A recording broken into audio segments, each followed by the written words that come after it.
Good morning, everyone. Okay. Good morning, everyone. Nope, that's not everybody. Good morning, everyone. All right, one more time. Good morning, everyone. All right, very good. I'm asking that you take your seats. We're going to go ahead and get started with our 1 million cups. We are here the third Wednesday of every month, and we are excited that you all pressed out in the rainy weather. We didn't expect to have too big of a crowd today, but it seems to be forming in pretty nicely here, so we'll take that, right? So we want to get rolling here. We're having a little bit of technical difficulty with the people online, so they're going to be figuring that out. Please pay that no mind while we're doing that part. Everybody glad to be here this morning? Yes. All right, there you go. That's my guy right there. All right, so 1 Million Cups is a opportunity for entrepreneurs to come and present their idea, their thesis to a room full of entrepreneurs so that they can get feedback and get some thoughts to help flesh out their thesis and to find some answers for some pain points perhaps, or whatever's going to take place in this discussion today. We have a wonderful presenter today. We actually had our second presenter who called out sick this morning, and so we hope that he's well. He just had a new baby, and I'm assuming that the baby gave him, y'all know how this thing goes. Y'all know how this happens, right? And so it's all right. We have best wishes to him. Here's what we're going to do today. We will have our presenter come. He'll present to his business to us, and after that, we'll have about 20 minutes of Q&A. Then we will have a guest here who comes from OKC, and we want to give a lovely welcome to her when she comes. She's going to present and talk a little about the company that she's running, and then we're going to do a little bit of a mic toss where you all can share a little bit about your thesis and a little bit about what you're working on right now. I'm assuming we have some entrepreneurs any entrepreneurs in the room? There we go. I knew you were here. Good. So I want you, when I toss the mic to you, don't get shy. All right. We want to hear what you're working on. So you can possibly be a presenter for next month or a following month. Is that all right? You ready to get this party started? Yeah. We also say that that 1 Million Cups is not Shark Tank. It's more of a dolphin tank where we are not predatory. We are not here to tear each other down. We're here to build each other up. So we're more like dolphins swimming together, right? Okay. I want to first of all thank our sponsors, 36 Degrees North, who gives us the space. Let's give them a hand. Today we've been blessed with Antoinette's Coffee, and then so we have coffee over there, and then also. We want to also a housekeeping rule or a housekeeping thing. Bathrooms are just down the hall right there if you need to use the restroom. All right. So let's get this started. We have a wonderful presenter this morning who is leading a wonderful cross-cultural, Atlantic business that he's running right here, and I'm excited to hear more about it as he gives his thesis. So we welcome to the stage none other than Charles Thuo with Apex Loaves. Let's give him a nice hand. Let me also say he came here all the way this morning from OKC, so he's been up real early. Let's give him a better hand than that. There we go. There we go. Thank you, Aaron, and thank you to 1 Million Cups for having us here. So, once again, my name is Charles Thuo, founder here at Apex Load. So today we're going to be talking about logistics. And by logistics, what we simply mean is the process of moving anything from point A to point B. And one beautiful thing about logistics is it's universal. It's like math, 2 + 2 is 4 everywhere. So same with logistics, you go to Mexico, you go to Canada, they're doing the same thing. They may use different kind of vehicles, or they may have different kind of cargo, but it's all the same, right?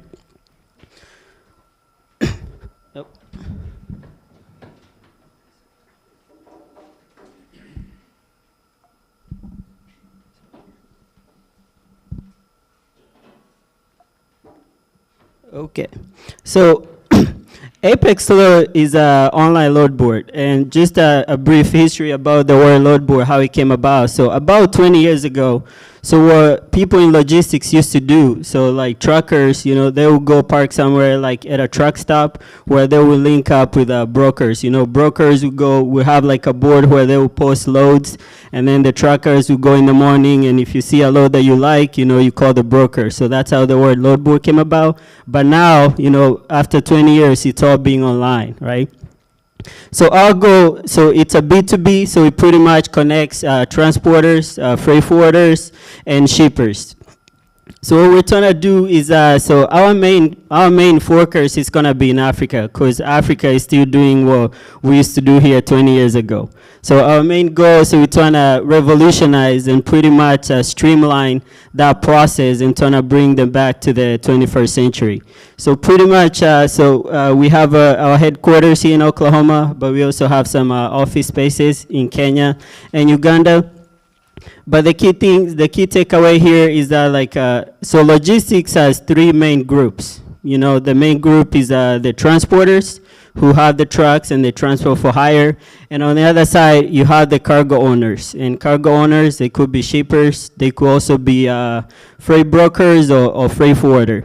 So our goal for Apex Load is, so we're trying to streamline that process of finding the right truck for the right cargo, which is pretty much all logistics is. So we do not touch any cargo, we do not own any trucks, we just mainly getting that process together. That way we can connect people with cargo to the people who have the trucks and trying to make that process far much more efficient. So this is our team. So you can see there, Charles Stewart, the founder. So we have Osber, he's in charge of our IT team, so he's the developer. We have Kara, she does our social media. So if you look at our social media, pretty good. We have like over 1,000 followers on our platforms, so she's doing a good job.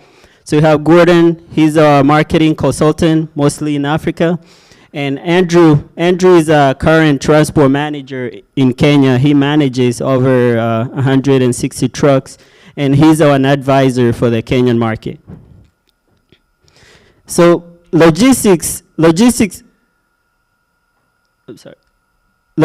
has two main aspects. Since you're dealing with transporters and brokers and shippers, there's a lot of coordination involved. Like you gotta get those three people working together.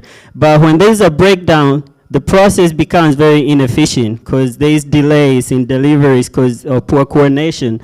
The process becomes very expensive, either directly or indirectly, because especially if you're like in a construction, if you don't get your materials in time, that goes behind schedule, and there's a cost involved with that. The process is also tedious because if I have cargo and I cannot find a truck, fast enough, it becomes really hard if I have to go to a truck stop trying to find trucks, right? There's also this problem of credibility. In logistics, credibility is currency, because usually you're gonna have to work people that you've never met. Over time, you may be able to build some networks, but a lot of times you're gonna be working with people you don't know. And if there's no way of verifying credibility, it's usually really hard because a lot of cargo is really expensive. Even though it's insured and you might get it back, just losing it is a really huge inconvenience, right?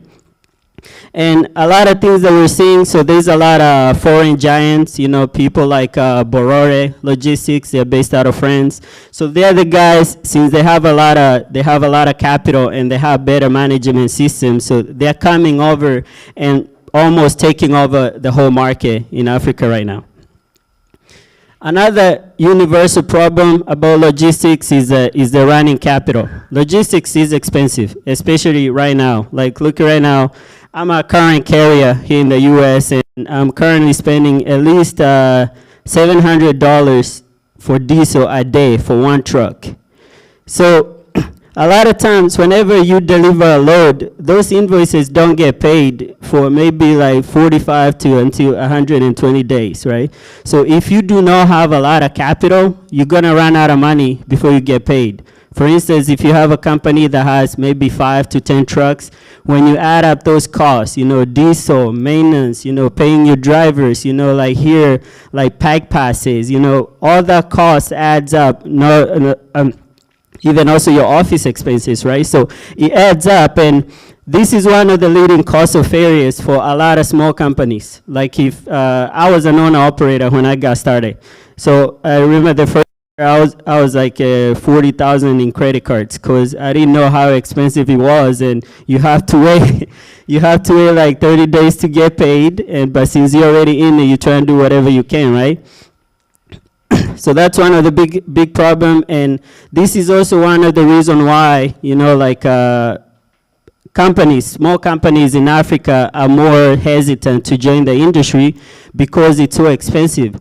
But it's not that it's hard because there's no money. There's a lot of money. Like if you like here in the US, a carrier usually makes $1,000 a day.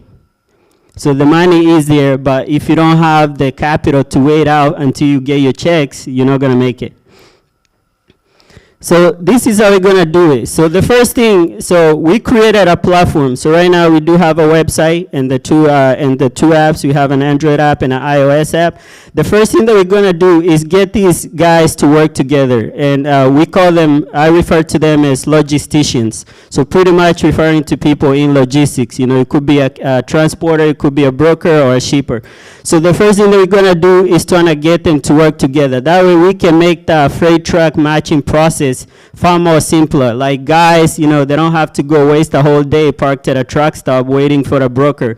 They can simply get on the platform. You know, they can search for loads, and they can post their trucks. The next phase, so for our expansion, so next thing that we're gonna do is trying to solve the running capital problem, and we're gonna solve that by providing an invoice factoring. So pretty much an invoice factoring, what you do, so you just buy the invoice once the transporter delivers the load. You buy the invoice at a commission, and then you can wait to get paid, but the carrier, you know, gets their money early in advance so they can keep operating. So how it works, so the platform has a few crucial functionalities. So the cargo owners are able to post cargo, and the transporters are able to post their trucks. And then the transporters, they can search for cargo, and the cargo owners, on the other hand, they can search for trucks. And also one key benefit for the credibility is cargo owners are able to track the cargo when it's on transit in real time. So that kind of like gives people a little peace of mind, and you're not having to, it makes it easier to coordinate deliveries, because I know, oh, hey, yeah, the guy is only half an hour away, so you can help that coordination. On the factoring part, so usually, as a transporter, when a transporter, so there's usually two documents. One of them is called a rate confirmation. A rate confirmation is a contract between the transporter and the broker or the shipper that says, you're carrying this load for us, and this is how much we're gonna pay you, and each one of us signs. So as a transporter, I have to get that before I pick up the load, right? And then there's another document called a bill of lading. In short, we just call it BOL. So it's pretty much shows the chain of custody. So when I pick up a load, I usually get this from the shipper saying that I have picked up this load. And then when I deliver it to the cosigner signs, I deliver the load. And then I take these two documents and send it to a factoring company. Shows that, okay, this is what I was supposed to get paid. This is the proof that I delivered the load. And then they can buy my invoice at a percentage. You can usually get your money in 48 to 72 hours instead of waiting 45 to 120 days, right?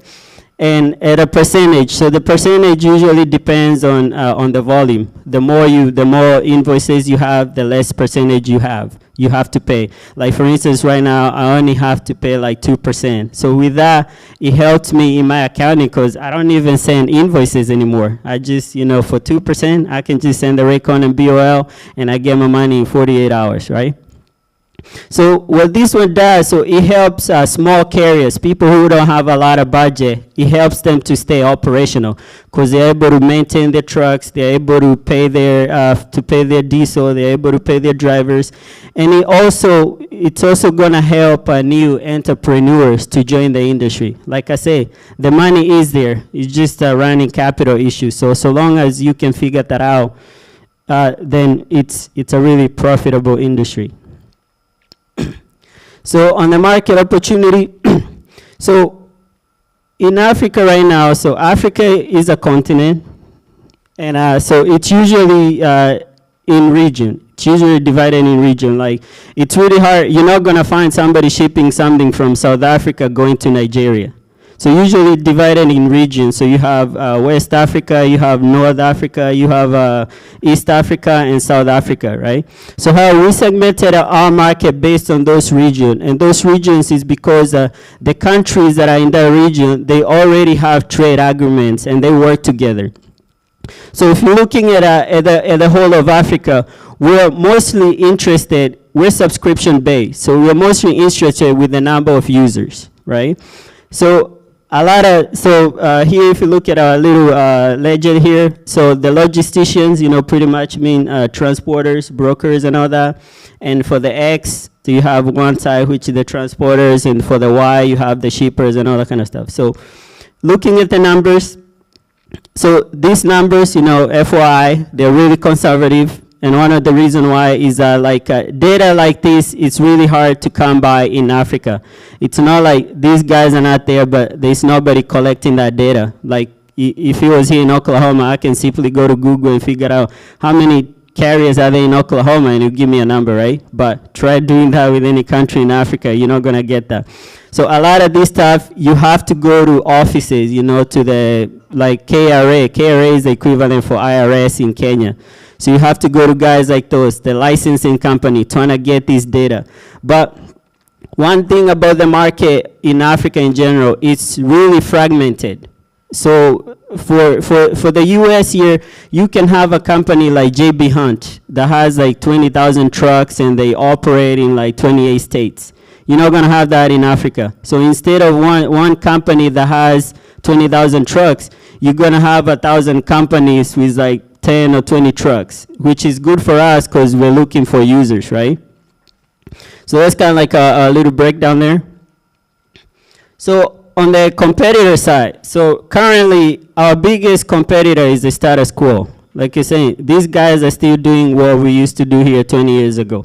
They're still going to truck stop waiting for that. And the closest thing that we've seen from our customer surveys, the closest thing that we've been able to see is WhatsApp groups. So usually have brokers, they create a WhatsApp group where they'll post loads and then but we all know how annoying WhatsApp groups are, especially if you miss and you have to scroll like 20 pages to see what they were talking about, right?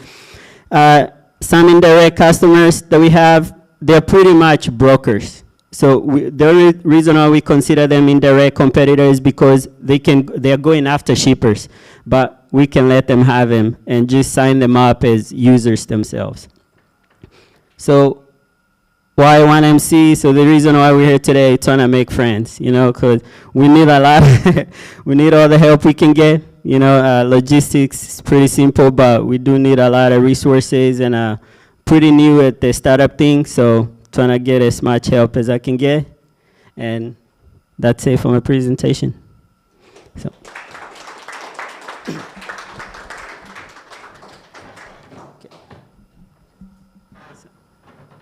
All right, so we're going to jump into the Q&A piece. Oh, did I get in your picture? I'm sorry. We're going to get into the Q&A piece. Who wants to kick us off? All right. Question. On your problem slide, you listed a set of problems. The last one said something about big providers are Yes. foreign giants. Yeah. So are they in the countries that you are, so they represent a competitive set as well, or what's the state of the market in relation to the big guys? Charles, can you repeat the question for our online viewers? Oh, so the question was the foreign giants, whether they're competitors, correct? So in this case, the giants, we're talking about big carriers. So they're not competitors. They're going to be clients as well. But their competitors, they're like a problem for the local guys. Like a small carrier in Kenya cannot compete with like Borore. So what we're trying to do with people like that, with small carriers like that, is to empower them. If we give them a platform where they have more access, they have access to cargo and they have access to transporters, they do not have to go through big companies to get their cargo. They can go directly to the shipper. Okay. Yeah.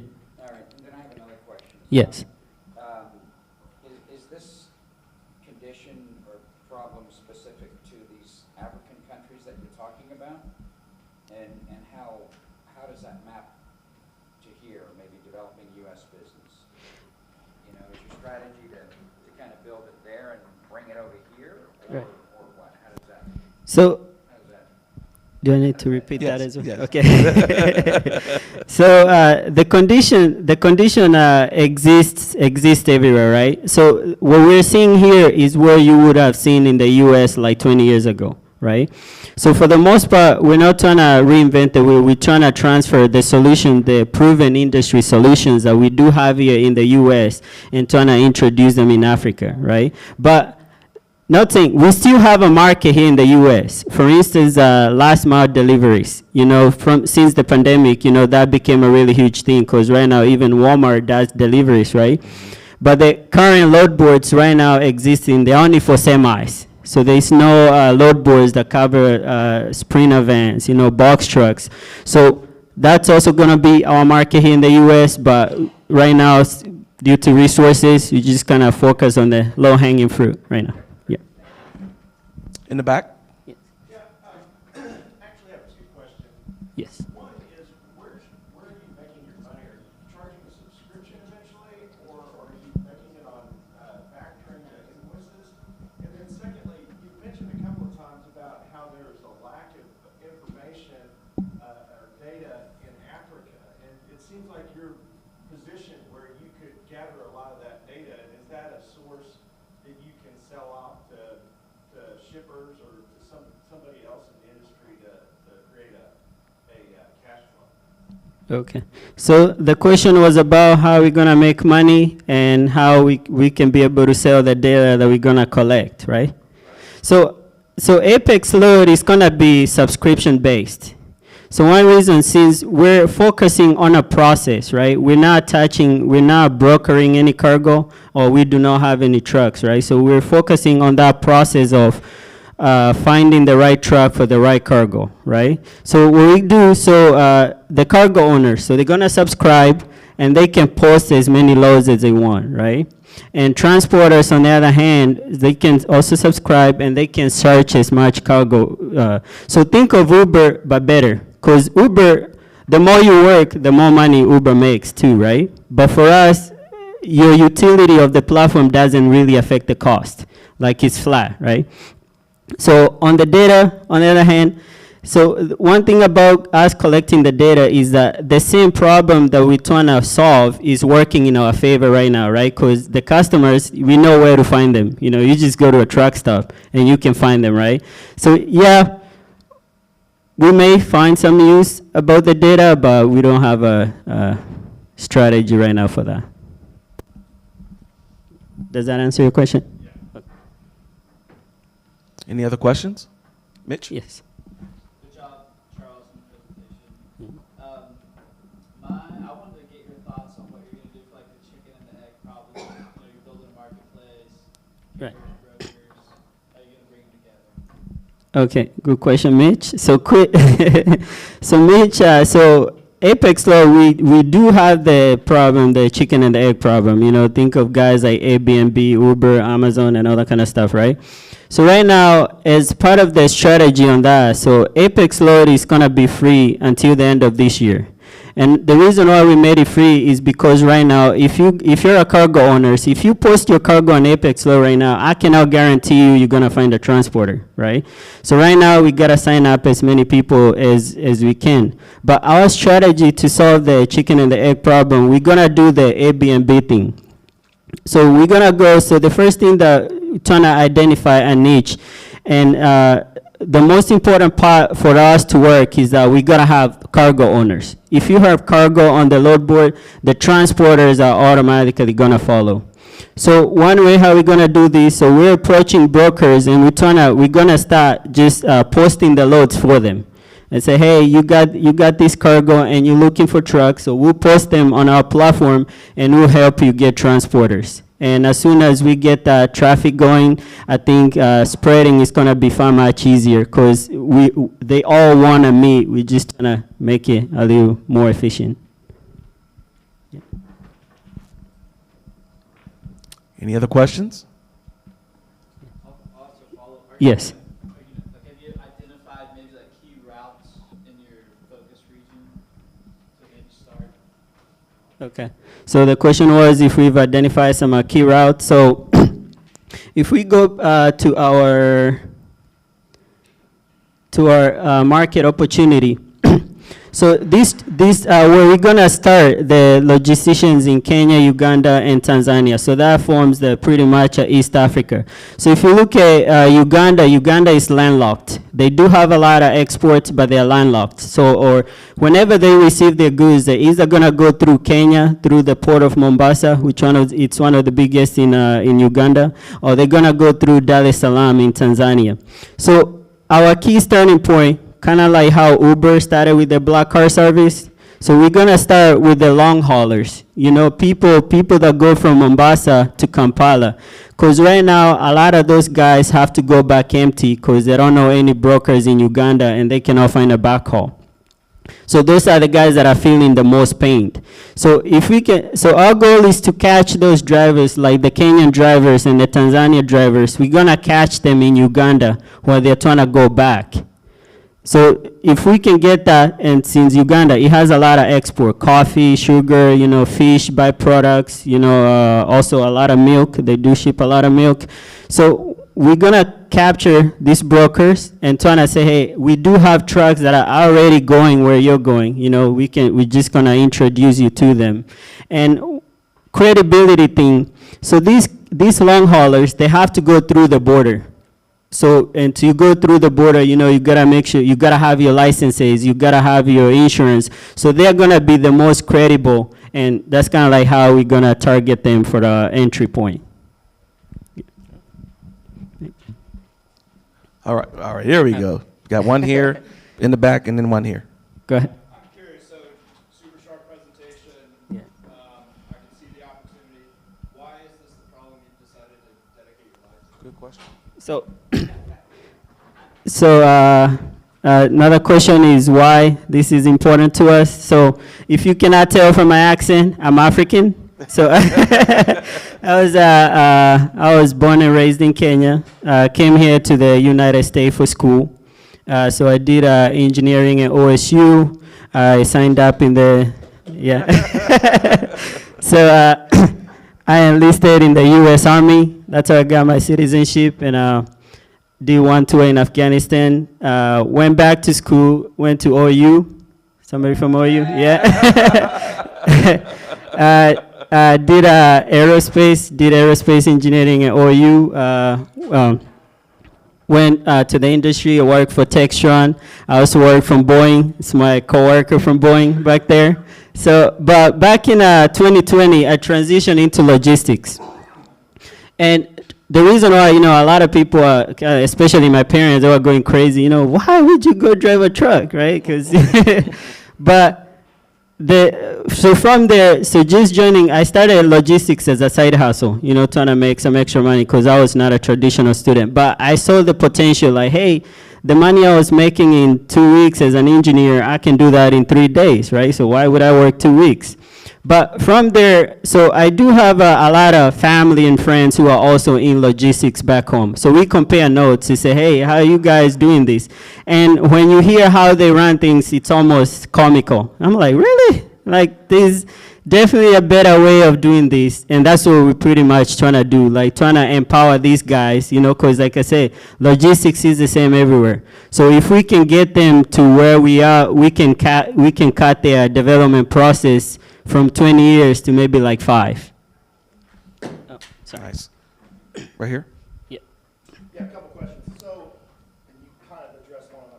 So Yeah. how are you going to, first part, how are you physically get them to sign up on the app? Which you kind of addressed with the Yeah. other question. Second question is, how many people are currently signed up?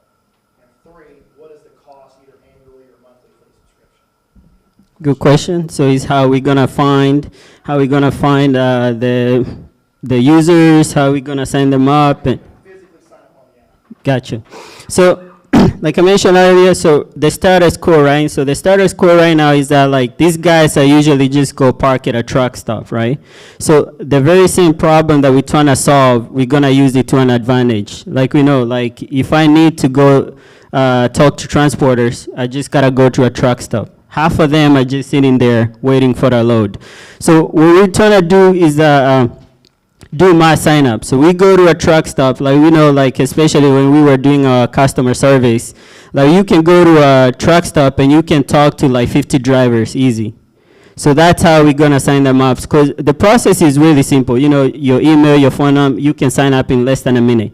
And the platform is also really simple to use, because, I mean, no offense, but a lot of people in logistics, you know, didn't go to school, right?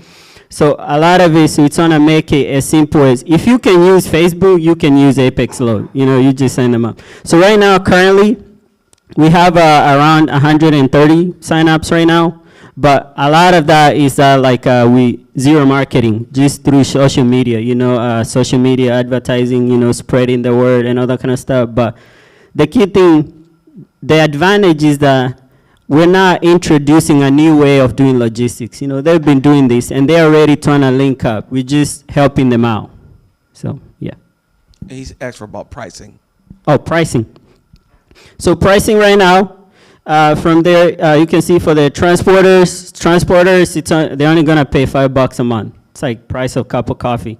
And one of the reason why, you know, you gotta compare like the economies, you know, $5 may be a little here, but over there it's a lot. But still, the numbers are there. So we do not have to charge a whole lot. Our overhead is really small. It's a platform, so you just gotta have a IT team to maintain it. So as long as it's well maintained, our overhead is really simple. And the cargo owners, on the other hand, they're only gonna pay $10 a month. So mind you, this is only for the basic plan, you know, just for the simple posting and searching cargo. So when we add more features, you know, like helping fleet managers, you know, manage their trucks, you know, helping brokers, more like a management system, then we're gonna have other plans with that. Yes, sir. Now, are you actively fundraising now, or are you just gonna wait until you get a little bit more traction, revenue, and stuff like that? So currently we're in the I2E E3 workshop. So, and a lot of problem, yeah, we are actively fundraising, but when you have a chicken and the egg problem, it's not really easy, right? Because you go to investors, you know, they want you to have traction, you know, or revenue, but we cannot do that. We cannot have a lot of traction before we create the marketplace, right? Because right now, if like I say, a cargo owner posts a cargo right now, I cannot guarantee you're gonna find a truck. Or if a truck trying to search for a load, I cannot guarantee you're gonna be able to find a load for that. So we're gonna have a lot of spending in the beginning, you know, trying to get these people signed up, helping them, posting the load. We also have to do a lot of capacity building. Even though it's really easy, you still have to show these guys, you know, this is how you post a load, this is how you search a load.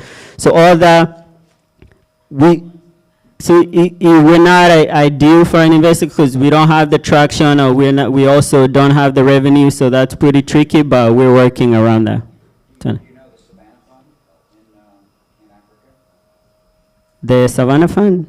Can't say I do. I'll need to write that down. Okay. I know them. Awesome. Let's give Charles a hand.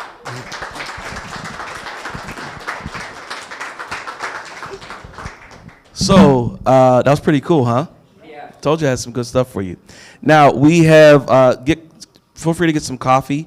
We have another young lady who's going to come and share a little bit about her vision and what she's leading. She's come all the way from Oklahoma. Oklahoma City's in the house today. All right. So I want you all to show her some wonderful Tulsa love as she talks a little bit about a venture accelerator she's leading called Cultivate. Please give a hand for Tracy Zerden. You got my last name right. Good job. Good job. Yeah, my name's Tracy, Oklahoma City. Thank you for allowing us to come today. Your southern neighbors taking over today. Thanks for having us. I am also a co-founder, so I feel your pain. I'm a co-founder of a tech startup called Made Possible By, so I know the struggle. I know where you are. I get it. So keep pressing. I feel your pain. But today I have my Cultivate hat on. Cultivate is a venture accelerator, like Aaron said, based out of Oklahoma City. We partner with Praxis Labs out of New York and with the Green Hobby Lobby family. And we accept nonprofits and for-profits in our program. The nonprofits need to be serving their community, and they need to have an outsized revenue source beyond traditional fundraising. The for-profits need to be post-revenue, not necessarily early stage. We are a little bit different in that we accept more mature ventures. You can be a legacy business, maybe your kids are taking over, or you're just at a strategic moment looking for bringing on new leadership staff or maybe some structures to scale. But our main focus is we want to work with founders who want to make a difference in their community. We want to work with people who want to create a redemptive environment inside their four walls and outside their four walls. We are not industry specific. We have had dentists, lawyers, retail, tech startups. We are just wide open to any sort of founder as long as your heart is in the right place and that you care about your community. So if any of that sounds interesting to you, come chat with me. I'll be in this conference room till noon. So thanks for having me.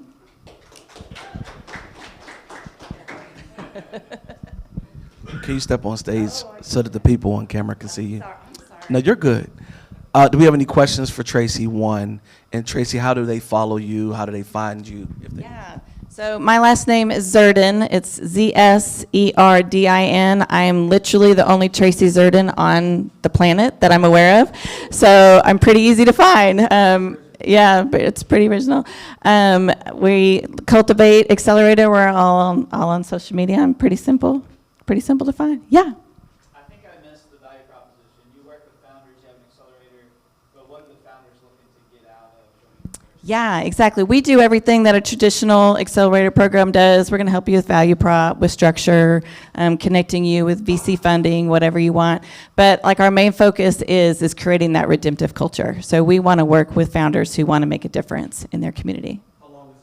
Yeah, we are a 16-week program. We meet twice a month during those 16 weeks. One day is a full day, one day is a half day. And every session we bring in at least 3 subject matter experts, sometimes up to 12. So you get to have a panel with all those mentors, but then they also get one-on-one time with them. And they get their information so you can connect with them afterwards as well. Tracy, can you share one redemptive story? Oh my gosh, it's hard to choose those redemptive stories. It's interesting because I think we tend to I don't want to say oversimplify. We want to look for the big stories, but I like to focus on the little stories, and just the doctor who's choosing to actually sit there and take more time with you, that you're not a number, you're trying to get out. One of our retailers that we had, he is about connecting with his customers. He set up a hat station to where you can come in. He has thousands of hat patches that you can choose. You choose your hat, you choose your patch. But he sits down and has conversations with these people. He said it's amazing the stories that people will, when someone just starts connecting with you and seeing that you have value and wanting to spend time with you, the stories that have come out of that. One of our nonprofits that we're currently working with right now is called Beautiful Restoration, and they are about helping women in crisis. And they have created this amazing ministry where they are meeting with these women, they're connecting, they're helping their families, they're getting these women off the streets.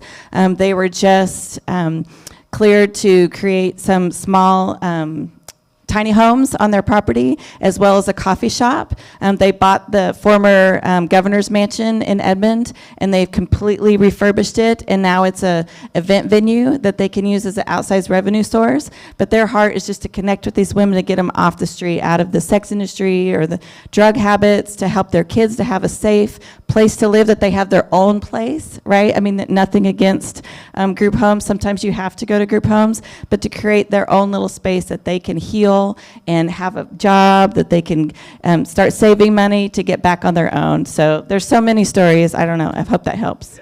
Okay, great. Anyone else? Yes. I'm kind of curious to hear more about what you can offer nonprofit. I work for one right now. Yeah, that's great. No, we what we've heard a lot with the nonprofits that we've worked with is that they don't get to focus on the business side, on the structure of what they actually need. You know, you're just focusing on helping your people, serving your community, and helping them build those structures that they can guarantee that they're going to be not just be here in 5 years, 10 years, 20 years, to get that foundation going. But we have a huge network in Oklahoma City, and connecting with people in the community who care, maybe have a similar heart with you, and can find connections to help you grow your ministry or whatever it is that you're doing. But we also want to connect people to funding as well, and that's clearly a big issue for nonprofits to be able to do that. But we also want to help you create some outsized revenue sources so you don't always have to be reliant on that fundraising, because we know that's always a tricky piece. So I'd love to chat more. Yeah, thanks. Let's give her a hand, you all. She'll be here till noon right here. And Charles, are you good with hanging around for a couple minutes if you have any questions? I'll be here all day. My brother. All right, good. Okay, let's do a little bit of mic toss. Is that all right? Is that all right? Yeah. All right, good. So, they have no choice. There you go. So this is Vanna Black, who's going to help us with the mic. Who's going to go first? I'd love to hear what you're working on right now, or maybe some pain points that you may have in your entrepreneurial journey, or maybe some wins. Can you remind us what we're doing, so for maybe the people who just walked in the room? Oh yeah, they know what we're doing. We're going to do a mic toss where you're going to talk about your business for a couple. Let's give us a 30-second commercial about what you're leading, and maybe a pain point or two that you're facing. Silence. I asked when we first started. Thank you. Yeah, test. Okay. Hey guys, my name is Mitchell Sims, founder of a company called Pig Tracks. Also one of the co-hosts of 1MC on Wednesdays. And so in my company, we've been around for about 3.5 years. We built a software platform connecting the people who do the work in the pipeline industry. We've recently launched some hardware devices to help automate a lot of the things that those people do out in the field. And so we're super excited about this new portion of our platform. We're really stacking a lot of technologies together to bring large value propositions to pipeline operators and field technicians. Tara, can you share about Maven? My name is Tara Payne, and I am the founder of Maven's Meet. I am a virtual assistant and author. And when I came to the ecosystem here in Tulsa, everybody was like, oh, I need one of you. And I was just like, I'm like one person. So I found that there are many brilliant minds on both sides. We've got founders and we've got people who have administrative prowess. And my job and my love, a project that I'm working on now, is to create a platform to connect the two. So if you know of anyone who has administrative skills, because at this point, my pain point, and I'm just gonna go ahead and say it because I have the mic and nobody can take it from me, is that I have more people who need assistance than people who are assistants, right? Yeah. So I think that the issue is that people don't realize that they may already have skills that can be helpful and that are in demand. So I'm actually looking to plan an event on May 6th, or I'm planning an event on May 6th to kind of get more information about that. So keep your eyes peeled, come talk to me. That is Maven's Meet, M-E-E-T, because my daughter who's 6 was like, Mommy, what kind of meat is that? mavensmeet.com. All right. Who's next? And all the way in the back. Thank you. Hi, everyone. I'm Isaiah Person. I'm the Director of Data and Research over at the Community Service Council. Right now, we're working to build out our data program. Our in-house program or staff is fairly limited, so a lot of our work depends on partnerships in the community, especially with volunteers. So if any of y'all are interested in being a part of some cool data projects and helping the community, local organizations, please reach out to the Community Service Council. If you go to our webpage and look at the data program, I'll be the lead contact, or you can meet me now and we can talk. Thanks. Thank you. Who? Got Perry coming up. I thought you raised your hand. Sure. Yeah. Okay. Anybody else? Any other entrepreneurs? All right, right here in the middle. Sure.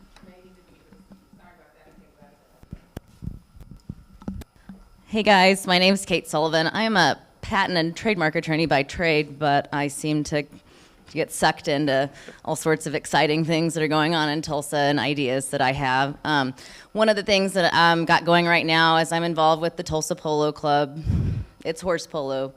And I'm hoping to get more members, but one of the things we have coming up is a Kentucky Derby Day match, polo match event. So it's a watch party and a polo match. It'll be out at Mohawk Park on May 7th, starting around 1:30. So I'll get some information out and flyers, but it's just a fun thing to go do with family, friends, whatever. It's super casual. It's not as pretentious as you would think that polo would be. It's a lot of fun, and it's a great community. If you're interested in it, polo is super fun, and it's a great way to stay physically active and enjoy the outdoors. So that's that. If you have any information about patents and trademarks or have some questions, feel free to talk to me about that too. Give us your name again. Kate Sullivan. Kate Sullivan. With Black Dog Law. Yep. All right. You sound like a lawyer, Kate Sullivan. Come see me. I'll get you free. That's a compliment. All right. Very good. Who else? Patents and polo. I've been to the polo match. It's great. See, now they're nervous because they got to come up front. That's why I wasn't trying to make them come up front. They're like, oh, front.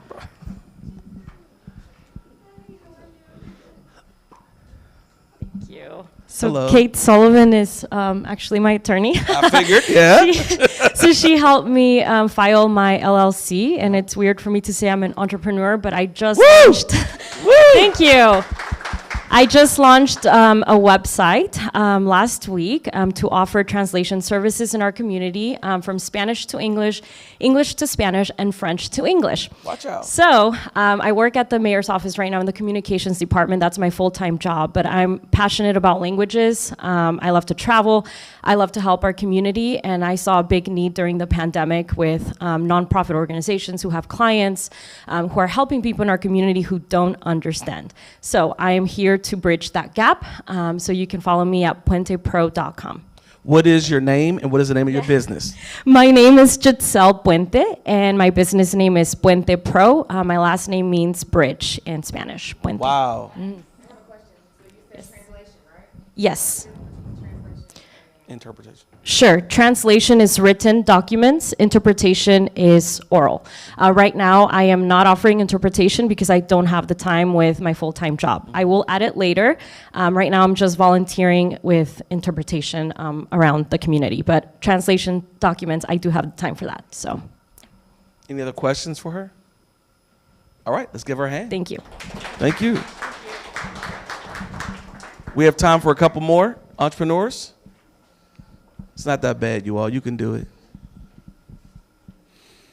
Any other ones? Going once? Going twice? All right. So I would like to, we're going to go ahead and wrap up. I want to introduce our leadership team before we do that. So we have Mitch Sims here. We have Tara Payne, who's on our leadership team. Ethan Harkey, who does our social media. And we have Sean McCroskey, who is not here. He just took on a new leadership role with Vast Ventures here in Tulsa. And so we're excited for his growth and what he's doing right now. But we bring to you 1 Million Cups. We're here once again the third Wednesday of every month. And we are excited for what is to come. So we welcome you to come back next month and participate with us. If that's good for all of you, yes, ma'am. Okay. Thank you. I just wanted to share, thank you, Peter, for reminding me to share. Has anybody here ever been to Startup Grind? Okay, so Startup Grind, we have an amazing team. I'm also on the volunteer team for them. We have an amazing event coming up next Thursday, April 28th at 5:30 here at Base Camp. So you already know where the location is. Now you know the date. It's 5:30. We are going to, the name of the event is Launching Products Across Platforms. So we're going to have some great guests. We've got Desiree Ellie Cachette. Cachetti, forgive me if I misspelled your name or mispronounced it.